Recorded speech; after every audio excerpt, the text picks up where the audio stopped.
Magandang umaga, ngayon po ay araw ng Linggo, November 26, 2023. Narito po muli ang update sa lagay ng panahon. Ayon sa Pag-asa, shear line ang nakakaapekto sa eastern section ng Southern Luzon, northeast monsoon o amihan nakakaapekto sa northern at central Luzon, at easterlies naman sa Visayas at Mindanao, na kung saan siya po nagpapaulan ngayon sa iba't ibang bahagi ng ating bansa, kasabay ng mga localized thunderstorms. Wala namang bagyo o low pressure area na minomonitor sa loob ng ating PAR na maaaring makapekto sa ating bansa.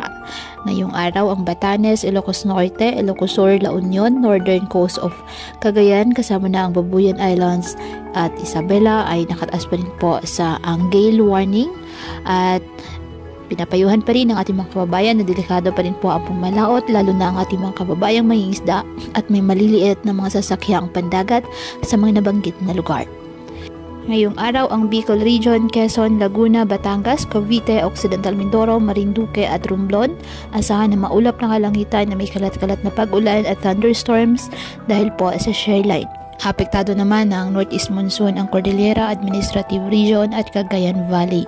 Kaya asahan din po ang maulap na kalangitan na may mahihinang pag-ulan. Ang Ilocos Region, Central Luzon at nalalabing bahagi ng Calabarzon, bahagyang maulap hanggang sa maulap na kalangitan with isolated light rains dahil pa rin po sa amihan. At ang nalalabing bahagi ng bansa kasama na ang Metro Manila, apektado ng easterlies at ng mga localized thunderstorms. Kaya asahan pa din ang bahagyang maulap hanggang sa maulap na kalangitan with isolated rain showers or thunderstorms.